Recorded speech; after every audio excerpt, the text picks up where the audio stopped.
So this is just doing another one of how we did the cephalon fragments before. I've just completed finding all the 1,000-year fish things.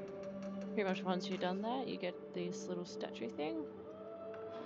Probably don't know where I'm going to put it though, but it's pretty much going to be the same like with the Samaris ones where you go to the codex and fragments and then you have the whole story for the Austrian, I believe, Cetus.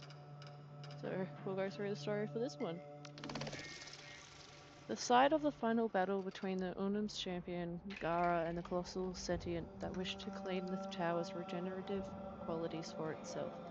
Today the remains of the sentient, diminished and confused, wander the plains, seeking a cohesion the Austrians hope it shall never find.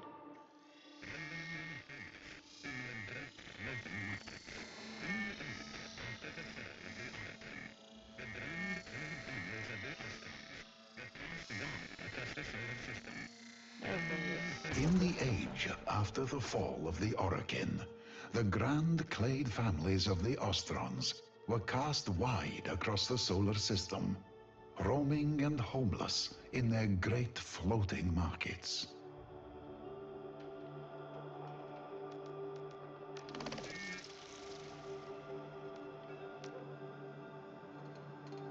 Ancient history. Many questions remain. What is the true history of Cetus? Who is the Unum, and for how long has she been one with the living tower?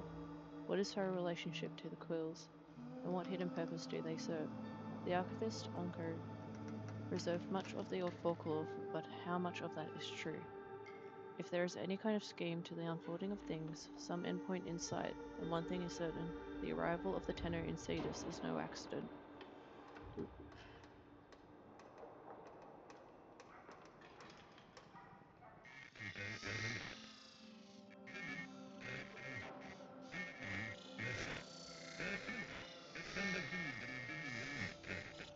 In this time, two young people were in love. The woman, Erfriha, and the man, Mirza. Erfriha was from the Yingbendun clade, meaning great bond, a very old and wealthy compact of bonded families.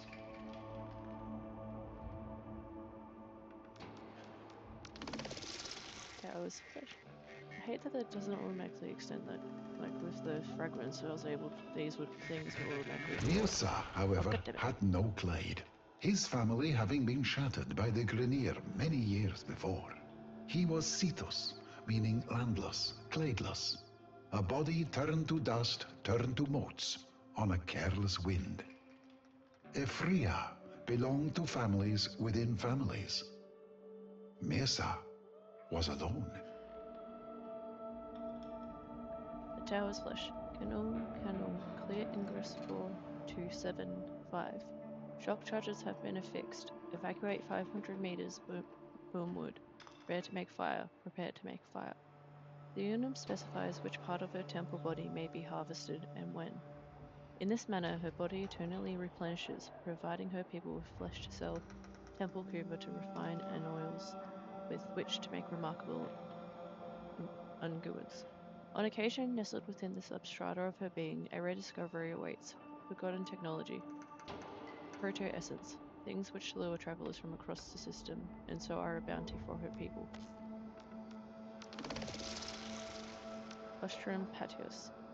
Oh, okay, so it's translations. Swastula, a common greeting. Shola, farewell. Sura, friend. Dada, thank you. Ayo, a common exclamation could be thought of as oh my. Lokher, hail. Chut, silence, request for. Runa meta, an imploration, please. No, a warning. Uts, a universal empathetic appended to the end of a descriptor. I am happy, Uts, very. Doga, urgency, hurry. But to Efrihar, Mirza was a poet who had eyes to see the beauty of things and ears to hear the softly whispered language of the universe. I know a place, he said, where I may be homeless no more. I have heard a voice, and it leads me there. Come with me.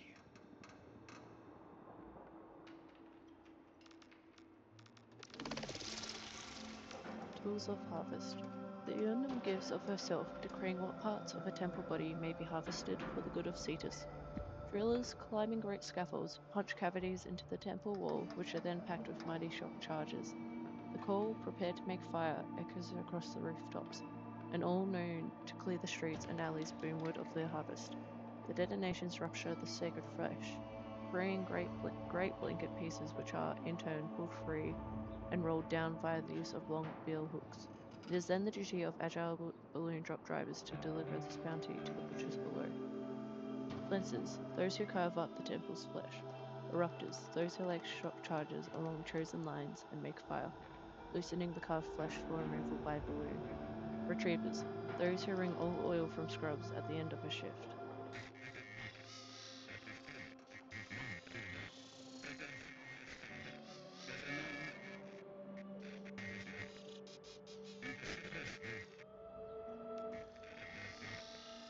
But Elfriha's father was a man made foolish by his wealth, and vociferously disapproved of their love. Miasa was cast adrift from the floating market that was home to his one true love.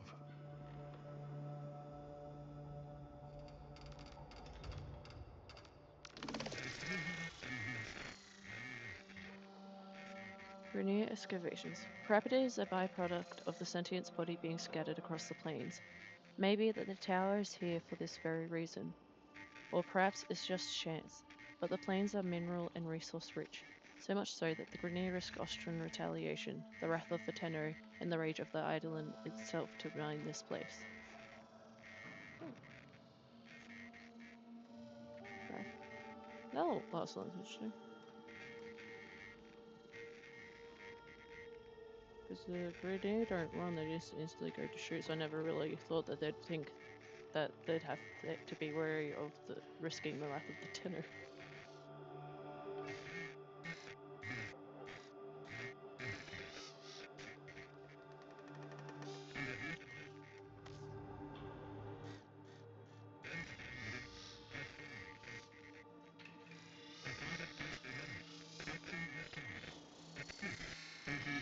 Elfriha and Miasa ran away together, as lovers do, and were never heard from again.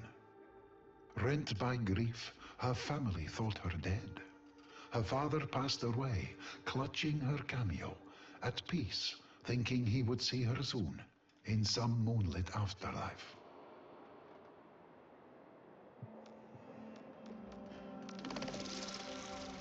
The Eidolon is no common beast of the plains, and cannot be laid low with the tools of an everyday hunter. These amps focus the user's will into a killing beam, capable of eventually bringing one of these giant monstrosities down. Decades later, ships entering ancient Earth's orbit were hailed from the planet's poisoned surface by an old woman's voice, gentle and knowing. Traders would call for her, greet her, offer the latest news on their families and lives, but never did they learn anything of this woman, save that she had a husband and they were somehow happy living on the toxic skin of that hostile world. The old woman would always ask those travelers of news of the Yingbin Dunyai clade.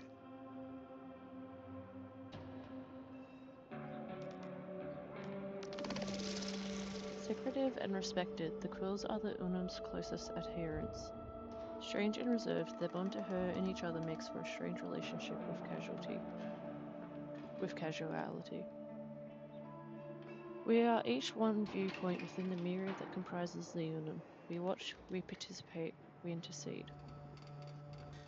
Yingbin Dunyai junkers came searching for a sign of their missing daughter.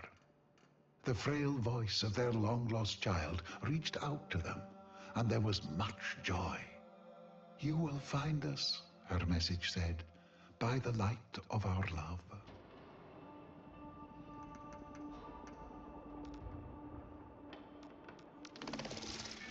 Attachment is pain. Whatever you wish to gain or lose is a door, behind which lies grace. My door is a shipment of rubido, and the cost of opening it would be 3,000 credits plus tax. Elfriha bade them make their home around a magnificent Orokin ruin, promising them that it would be a source of prosperity for generations to come. The Yingbindunyai arrived in their vast floating market. There, by a ragged coastline, winked a point of light. "Follow the brightness of the love between Mirza and I," said the message, "and be safe from all harm."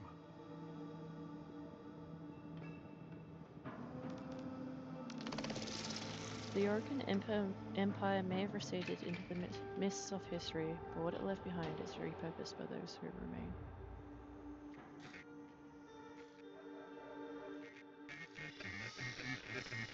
The wrathful Grineer took umbrage at this, and sought to block their passage. But upon approaching that ancient Orokin tower, found their transmissions silenced, their engines turned cold, and their weapons reduced to lumps of dead iron.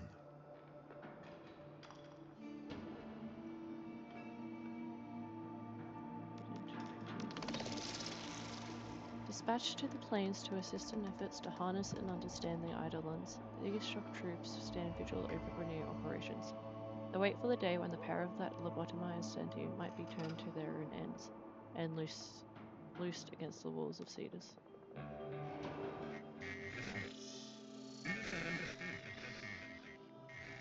She was a being of the day, her husband a spirit of the night.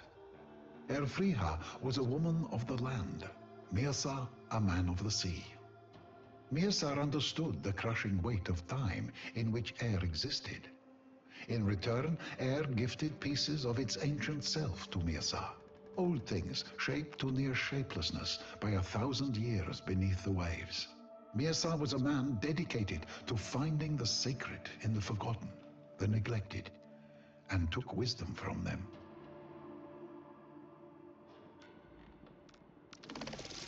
Finding worth in the worthless, the Austrian clade families have built for themselves a bastion from the bones of a once great Orokin citadel.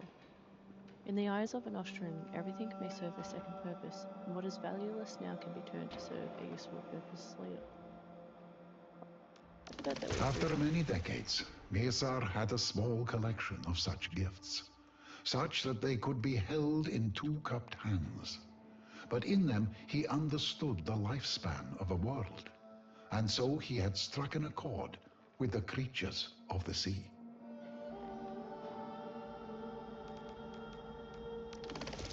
The blanket piece of temple flesh is lowered to waiting butchers and lancers. The balloon's drop driver holds her delicate craft steady, as a great airing board is positioned beneath her cargo. The old man gives the order, severe the main line.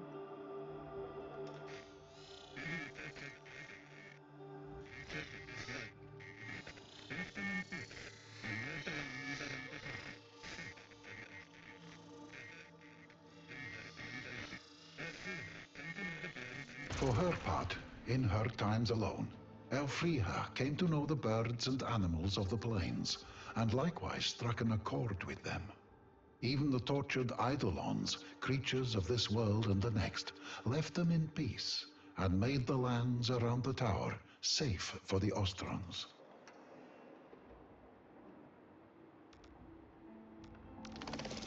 While the floating markers may ply the rails of the origin system, Cetus is the Austrian home, a trading hub where travelers from across the system meet to exchange information, wares, and plunder in safety, protected by the Unum-enforced laws of barter and parley, free from the influence of Grineer and Corpus.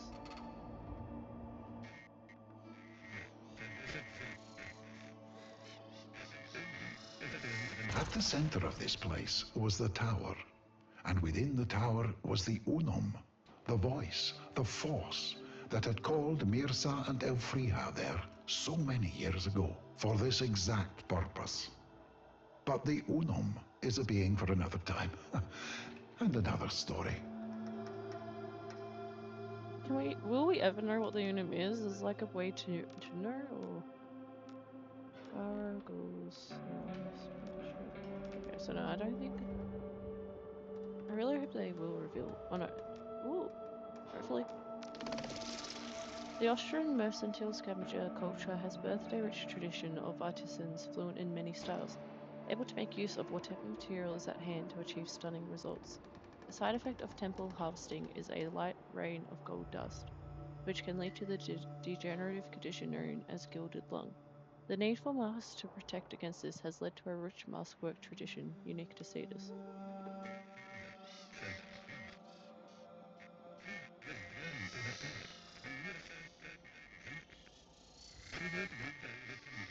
The Ostrons named their village Carifomil, family and prosperity. Erfriha was overjoyed to see her clade again, but Mirza would not enter Carifomil, for he had no family save Erfriha. Erfriha was drawn to her clade, and Mirza felt no resentment. She would one day return to them.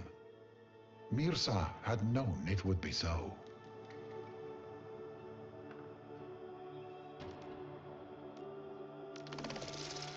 Rising from the lakes at sundown and returning to them before dawn, these simple-minded monstrosities roam the nighttime plains, howling, searching for a thing they can barely remember, completeness, wholeness, an intelligence and malevolent purpose which, fate willing, they will never return to again.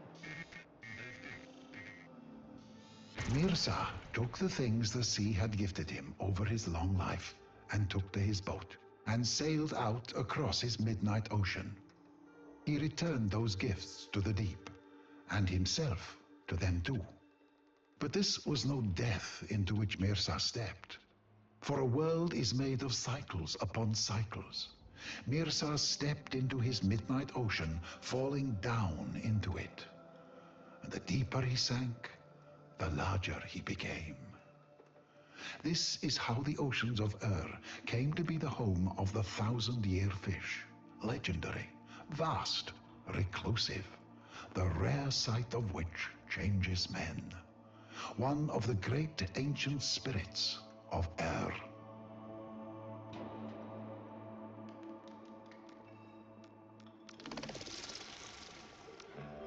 I know us for a miracle, a 1,000,000 to 1 improbability. Our existence is the most fragile of all existences. We could be exterminated tomorrow, yet we have endured by wit alone for millennia. Orikinka, spirit houses for the souls of the Orikin who once inhabited Cetus. By giving them a small house in which to reside, the Austrians hope the Orikin spirits will leave them in peace. Said to be good luck. Jungbat. Urns left outside Austrian doorways, filled with fresh water for travelling monks. No one else should drink from them, especially off-worlders.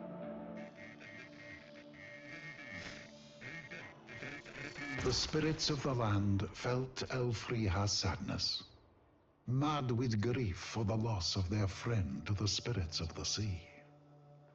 The accord broke down, the animals and eidolons returning once more to wildness. And so the people of the clade, Yingbin Dunyai, rebuilt the great Oricon wall that had, in centuries gone by, ringed their gleaming tower, and never again ventured out at night.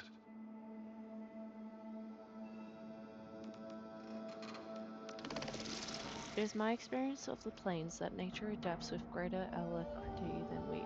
Hundreds nest in Griniacom's towers, keeping watch over the gutted sentient husks which Kawaka rodents have transformed into colony nests. Master Tiasone has been of great assistance to my cataloguing, striving as he does to tame all manners of wildlife. Onko Cetus Archivist. The villagers decided as one that their home would no longer be known as Carifamil, family and prosperity. From that day forward, it would be known as Cetus, landless, of no one clade, home to any who are blown as dust on the wind. Efriha lived there the rest of her days, and for the remainder of her nights, she held vigil atop the walls of Cetus, looking to the sea, and, some say, occasionally catching sight of a great fish, like an island in a midnight ocean, looking back at her with love.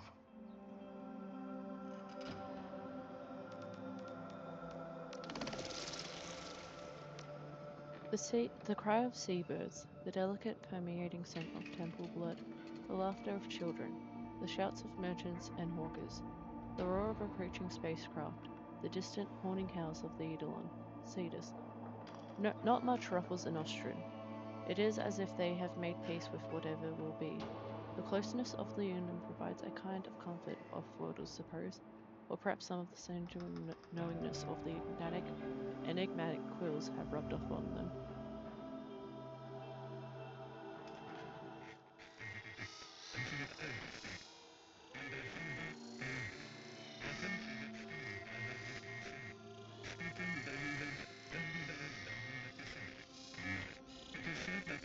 It is said that Mirza continued to watch over the deep, as he had always done, and Elfriha the land.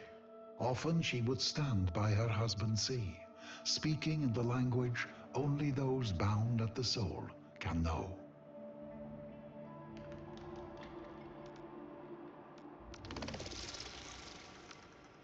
If the Unum speaks to you, traveller, it is because you have the ears to hear, though at first you may not believe it is so.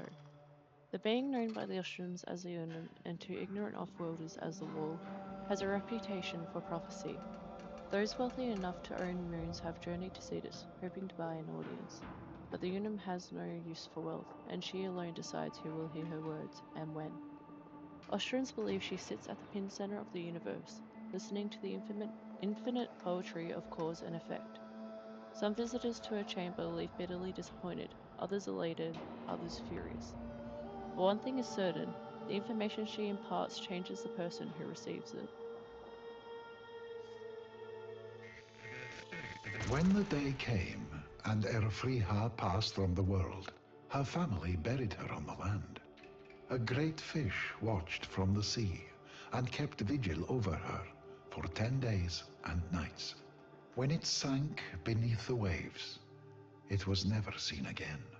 Some say Mirza, the 1,000-year fish, waits to this day for their story to be retold, relived, that he and Elfriha, his great love, may one day be reunited again. This is Onko, Cetus archivist, with my translation of the tale of the wife of the earth and the husband of the sea.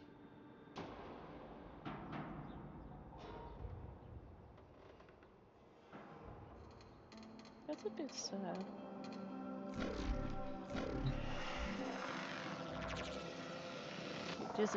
He disappeared, never to be seen again. Doesn't mean that he has passed and is able to see his love again. I'm actually curious though now. I'm gonna go check with Wonko, see if he does any extra text or anything, any extra different change of talk.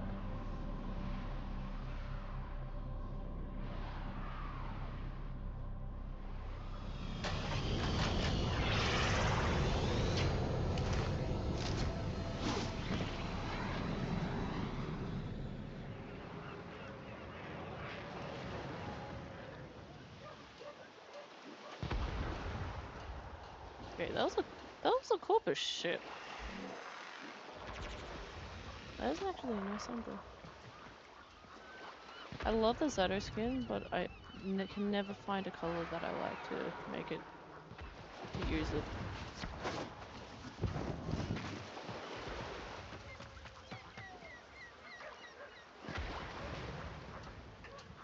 Okay, so in the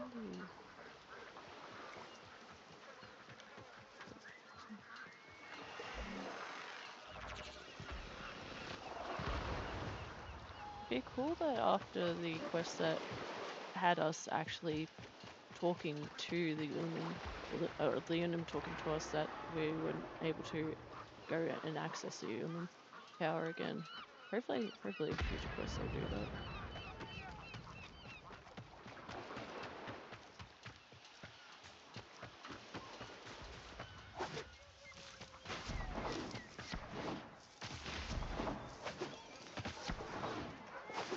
Well met. Be well.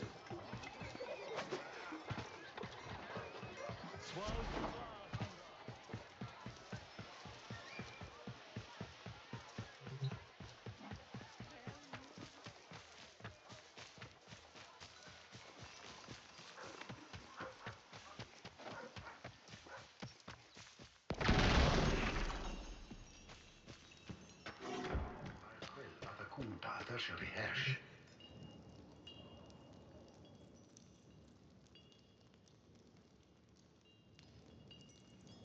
That's cool though with the thing. Actually, I'm curious if the door. Nope. Yeah, the door's cut off again. You will make the necessary sacrifice, inevitably. Saya, if Uncle, if I could have shown her how catalogues of possible futures fanned out from the moment I could choose, could have chosen to stay. None of them ended well. None save one. This one. The one where I left. Oh, this future ends so well for her. For Konzu, for Citos. As inviscerating a choice as it was the only one I could live with. Someday, I swear, this is... But this will be borne out. Speak of this no more. To be crushed by the singular excruciates. What's done is done. Enough.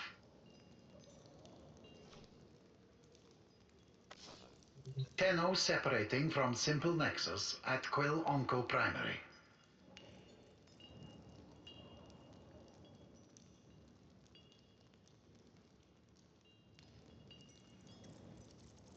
What things are and what they should. The history you will have.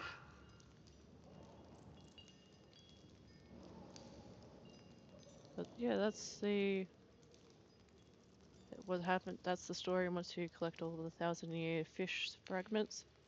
One got changed after the new war quest because the tower that it was originally on after the new war quest is destroyed.